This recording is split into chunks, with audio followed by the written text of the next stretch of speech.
대한민국 1호 영업사원 윤석열 대통령께서 아세안 및 G20 정상회의 참석자 인도네시아와 인도를 방문하고 귀국했습니다. 대통령은 각국 정상들과 연이어 회담을 갖고 경제 성과 창출과 2030 부산 엑스포 유치를 위한 지지 호소 등으로 큰 성과를 거두었습니다. 인도네시아와 원전, 핵심 광물 등 7개 분야에서 16건의 계약을 성사하고 니켈과 코발트 생산량이 세계 각각 2위, 6위인 필리핀과 FTA를 체결하였고 우리나라가 차세대 원전인 소형 모듈 원전 개발에 박차를 가하고 있는 점을 피력하는 등 원전 세일제에도 적극 임한 것으로 알려졌습니다. 녹색 기후 기금에 3억 달러를 출연하고 전쟁 중인 우크라이나에 내년 3억 달러, 2025년부터는 추가로 20억 달러를 더 지원하는 ODA 프로그램도 발표했습니다. 글로벌 중추국가로서 국제사회의 역할과 책임을 다하는 대한민국의 모습을 보여준 것입니다. 국익을 최우선으로 하는 대통령의 외교가 세계의 주목을 받고 있는 가운데 야권 4당이 주도한 지난 토요일 서울 도심 집회에서 대통령을 향해 뼛속까지 외놈이라고 하는 막말까지 등장했습니다. 똘똘 뭉쳐 정권 퇴진을 위해 힘을 모으자는 탄핵 발언도 어김없이 나왔습니다. 야당의 모욕적 막말과 근거 없는 탄핵이라는 아무 말 대잔치를 위해 시민들의 일상생활에 피해를 끼치는 행태는 이제 그만 중단하기 바랍니다. 현재의 줄어드는 참석자 규모가 증명하듯이 괴담과 선전선동, 대통령에 대한 망언과 악담으로 가득 찬 집회는 국민들로부터 외면받을 수 없다는 사실을 직시하기 바랍니다. 당리당략적 목적으로 괴담을 생산하고 유통시키는 캐캐묵은 구태로 국민을 속였던 광우병 괴담은 이제 더 이상 통하지 않습니다. 지난 대선에서 국민 주권을 찬탈하려는 치밀한 선거 공작이 있었다는 충격적 사실이 드러났습니다. 김만배 신학님의 인터뷰를 악의적으로 편집해서 허위 사실을 만들어내고 그것을 대선을 불과 3일 앞둔 시점부터 선거일 직전까지 뉴스타파, JTBC, MBC, KBS, YTN 등을 통해 마구잡이로 퍼날랐습니다.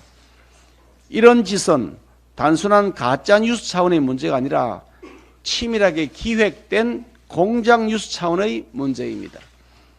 치밀하게 계획된 1급 살인죄는 과실치사죄와는 천양지차로 구별되는 악질 범죄로서 극형에 처해지는 범죄입니다.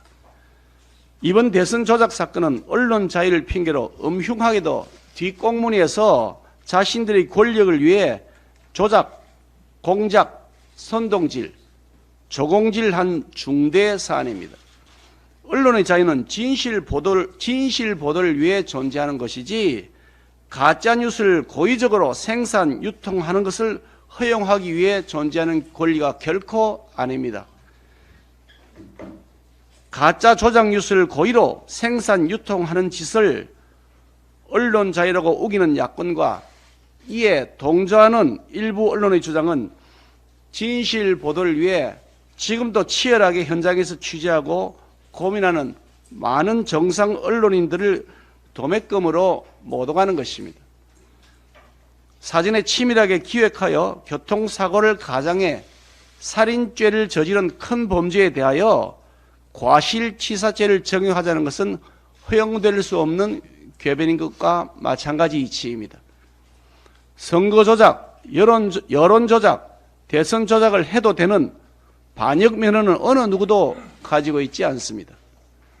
추악한 돈 거래와 권력욕으로 얽힌 사기꾼들이 작당 모의에서 민의를 악의적으로 왜곡해 국민 주권을 찬탈하려는 선거 공작은 자유민주주의의 근본을 허물어버리는 국기문란으로서 가장 사악한 범죄이며, 그래서 제가 사형에 처해야 될 중대한 반국가 범죄라고 강조하고 있는 것입니다.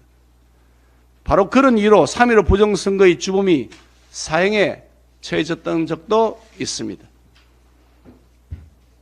일부 언론 매체뿐만 아니라 지난 정권의 친문 검찰도 대선 공작을 완성하는 데 공을 세운 것으로 드러나고 있습니다. 당시 검찰 대장동 수사팀은 2021년 말 남욱과 조우영을 조사하면서 윤석열 후보의 커피 대접설이 사실이 아니라는 점을 이미 파악하고 있었음에도 불구하고 대선 사흘 전부터 가짜 조작 뉴스를 통한 광범위한 선거 공작이 진행되고 있었는데도 그것을 그대로 방치했습니다.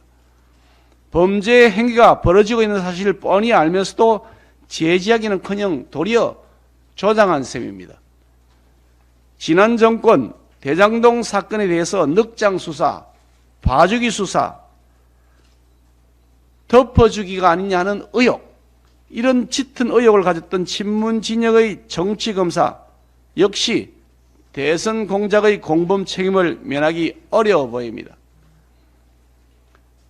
진실의 광장에 세울 때가 다가오고 있습니다.